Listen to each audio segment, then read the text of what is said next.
Olá, pessoal. Às vésperas da Copa do Mundo, nós estamos falando da relação do negro com o futebol brasileiro.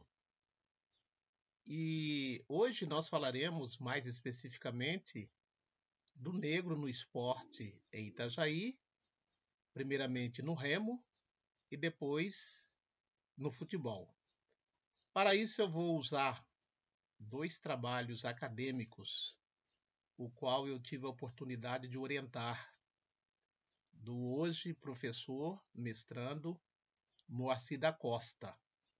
O primeiro foi um trabalho de iniciação científica realizado na Univale. Civilizar o corpo. Civilizar o corpo. As práticas desportivas em Itajaí, de 1919 a 1940. Vamos ver aqui, fica melhor assim, né? Então, um trabalho de Moacir do ano de 2001, tá? Aliás, esse aqui foi o trabalho de conclusão do curso de bacharelado em História. Então, eu vou utilizar algumas partes desse trabalho do Moacir, que fala das práticas desportivas em Itajaí. E outro também do Moacir, que trata mais especificamente sobre o Clube Náutico Marcílio Dias, 1919-1930. Esse sim foi o trabalho de iniciação científica, também realizado em 2001, na mesma Universidade do Vale do Itajaí. Mens sana in corpore sano. A gênese e as práticas desportivas do Clube Náutico Marcílio Dias de Itajaí, 1919 a 1930. Então, a monografia, podemos dizer assim, foi um desdobramento do trabalho de iniciação científica. Eu tenho aqui a cópia dessa monografia. Se alguém tiver interesse, é só fazer contato que a gente disponibiliza uma cópia. Então vamos lá. A partir do trabalho do Moacir, vamos conhecer um pouco a história do esporte em Itajaí, com ênfase nos clubes de futebol Marcílio Dias e Clube Náutico Almirante Barroso. Então, no segundo capítulo, o Moacir denominou e intitulou Os Clubes Oficiais e a Revolução Social em Itajaí.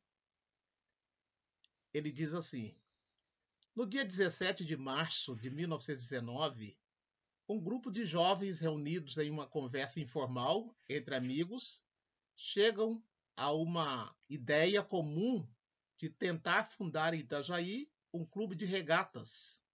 E para isso se organizaram de tal forma que mobilizaram cerca de 80 pessoas da sociedade itajaiense no Clube Guarani, que a princípio mostraram-se receptiva e coesa frente à ideia da construção de um clube de regatas na cidade, sendo que esse clube seria herdeiro das cores e de parte da tradição do Itajaiense Futebol Clube.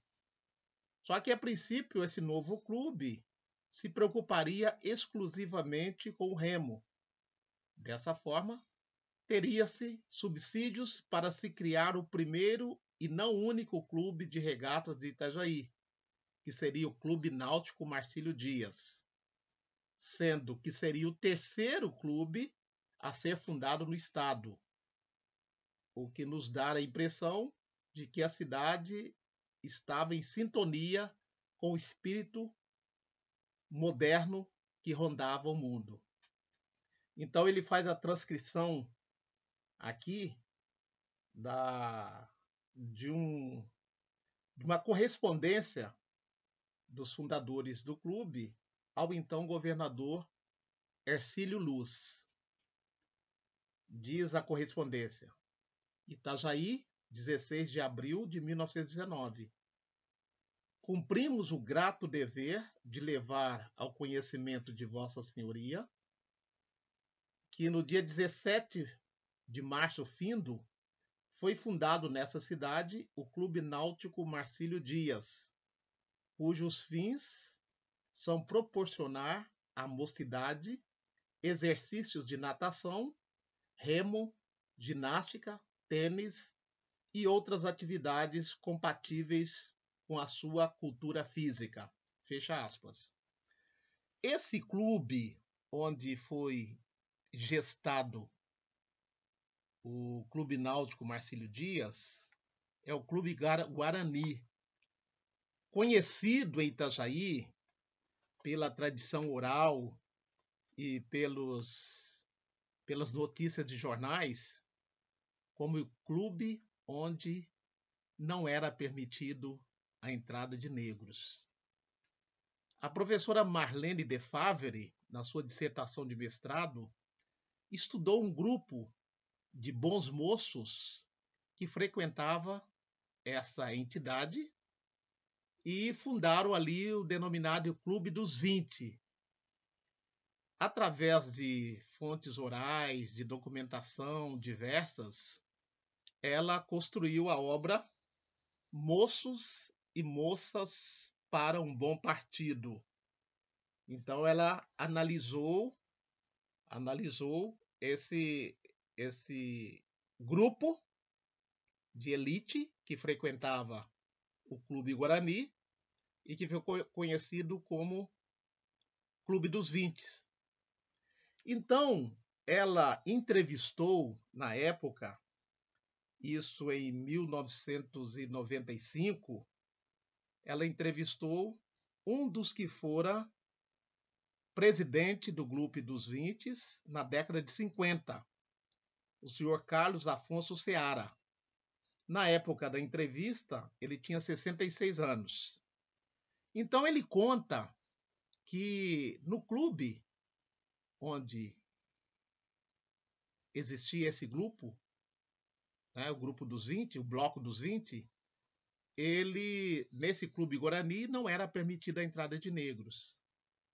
A exceção foi um capitão Aníbal, da Marinha de Fragata, que como autoridade podia entrar no salão.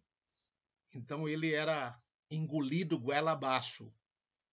Mas vale a pena ler o depoimento do Carlos Afonso Seara, falando do capitão Aníbal. Diz ele, era preto, bem preto mesmo.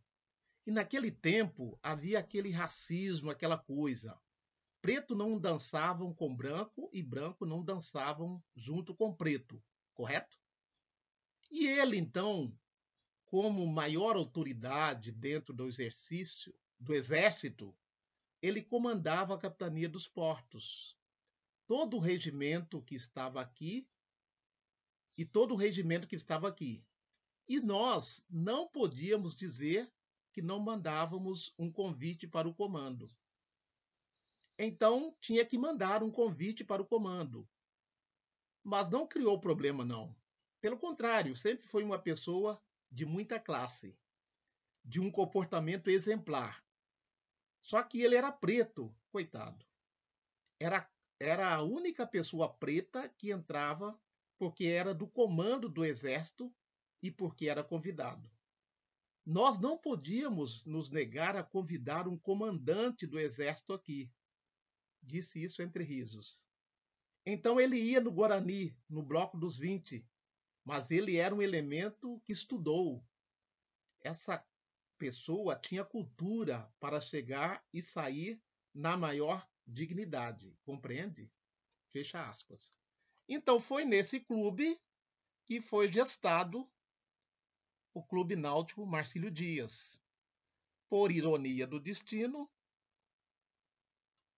Marcílio Dias, para quem não sabe, foi um marinheiro gaúcho, né, que lutou na Guerra do Paraguai e faleceu na Batalha do Riachuelo.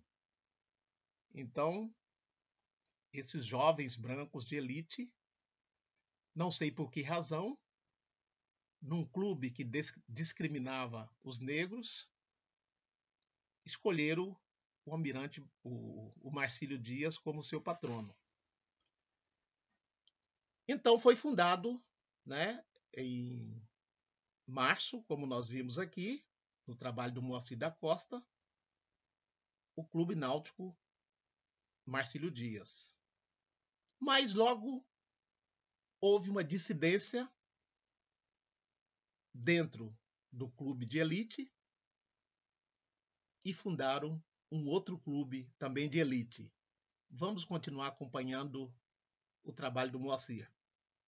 Diz o Moacir da Costa: o segundo clube de regatas de Itajaí foi o Clube Náutico Almirante Barroso, que surge devido a uma divergência interna durante as eleições para a escolha da madrinha das três ioles, que era as rainhas das embarcações de competição.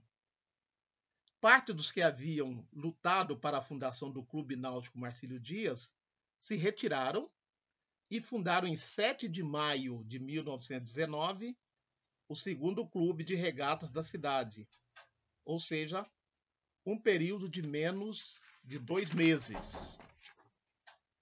Desta forma, teríamos em Itajaí uma disputa fenomenal entre dois gigantes do remo e, posteriormente, do futebol, que durante as décadas de 60 e 70, os dois clubes se tornariam inimigos figadais, dividindo a cidade entre duas torcidas, formando uma espécie de Fla-Flu, Papa-Siri, de formas que só o nome dos dois clubes de Itajaí já denota uma rivalidade entre o Clube Náutico Marcílio Dias e Clube Náutico Almirante Barroso. Pois de um lado teríamos um marinheiro negro, herói de guerra, porém morto em combate e, portanto, um perdedor, que posteriormente foi tido como herói da Batalha do Riachuelo durante a Guerra do Paraguai. Do outro lado, teríamos um almirante com inúmeras condecorações, barão do Amazonas, portanto, um vitorioso. Ambos os clubes foram inimigos mortais até a década de 70, sendo a princípio no remo e posteriormente no futebol, onde haviam disputas saudosistas que são lembradas até os dias de hoje. Continua o professor Moacir da Costa na sua pesquisa. O terceiro clube de regatas seria o desconhecido Clube Náutico Cruz e Souza, formado por um grupo de portuários negros que, impossibilitados de ingressarem tanto no Marcílio Dias como no Barroso, resolveram fundar o seu próprio clube Regatas na data de 13 de junho de 1919. Uma das características desse clube de regatas, que além de ser fundado por negros, seria sua diretoria, que era formada quase que por completo por mulheres negras e brancas da comunidade ou convidadas, como o cargo de presidência, a tesouraria, a secretaria, enfim, todas as instâncias, exceto a de orador, função esta que a sociedade da época veria com olhos menos compreensivos se fosse também ocupado por uma mulher, sobretudo negra. E a forma pelo qual se arrecadava dinheiro para esse clube seria através de bingos, diferente da dos outros clubes que promoviam peças teatrais, sessões de cinema e contribuições de empresários locais e do próprio governo do estado. A revista Rublo Anil, revista esportiva, relata a primeira participação do Clube Náutico Cruz e Souza da seguinte forma, abre aspas: pela primeira vez na história de Santa Catarina, a 21 de abril de 1920, aparecia na raia uma guarnição de gente de cor, nunca antes vistas no estado. Fecha aspas. Então, essa revista Rubro Anil, de Itajaí, do ano de 1962, né, fez essa nota. Então, aí o professor Moacir, ele vai aqui descrevendo a composição do Clube Náutico Cruz e Souza, né? Inclusive, tem uma iconografia aqui do clube que ganhou a taça para todos, né? Que houve uma certa confusão ali, como ele denota aqui, conforme se conta, o Clube Náutico Cruz e Souza ganhou o campeonato, mas teve dificuldade de levar a taça, porque diziam que a equipe não estava dentro dos padrões, depois do campeonato ter acontecido. Importante lembrar também que esse Clube Náutico Cruz e Souza, ele foi fundado na Sociedade Beneficente 15 de Novembro, que foi a primeira entidade dos trabalhadores da Orla Portuária, Sociedade Beneficente 15 de Novembro, fundado a 15 de novembro de 1906. E nesta agremiação, nessa sociedade, encontravam-se muitos negros ex-escravizados, como o tio Silvério, que morava no Beco do Quilombo, como nós já tivemos a oportunidade de falar aqui. Tenho aqui a relação dos componentes, né, do Cruz e Souza. Então, eram trabalhadores portuários, em sua maioria, ou quase todos eles, né? Então, temos aqui, a guarnição era Pedro Alcântara, Antônio Pedro, Manuel Eusébio Nascimento, conhecido como Mané Grande, Firmo Bonifácio, Pedro Celestino e Pedro Celestino, né? Então, essa era a composição da guarnição do Cruz e Souza. Na diretoria do clube, nós tínhamos também dois outros nomes, que era o Boleslau Procópio e o Firmino Alfredo Rosa. Na composição feminina, como foi dito pelo professor Moacir, nós temos o nome aqui das responsáveis, né, das diretoras, das secretárias, né, do Clube Náutico Cruz e Souza. Deixa eu só localizar aqui.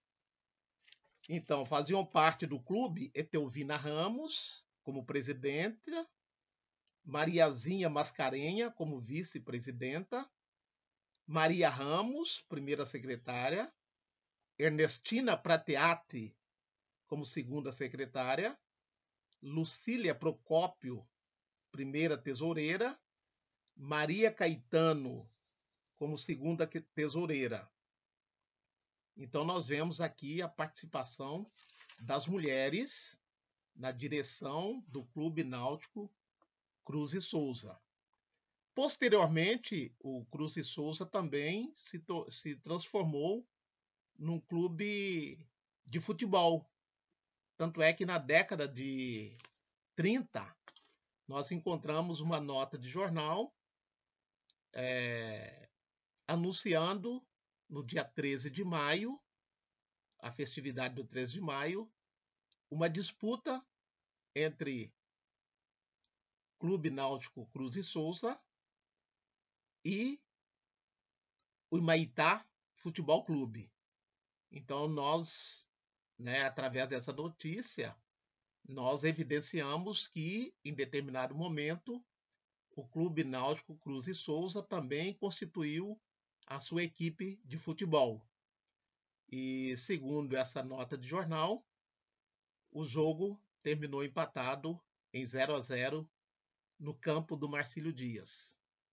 Então, como vocês podem ver, a discriminação racial no âmbito das atividades esportivas é uma característica ou é um fato da história do esporte no Brasil. Estamos aproveitando as proximidades da Copa do Mundo e trazendo esses relatos para mostrar que o racismo está incrustado na sociedade brasileira, em todas as instituições. Por isso, a necessidade de uma política de combate sistemática ao racismo, à discriminação e todas as formas correlatas. Grande abraço a todos e a todas.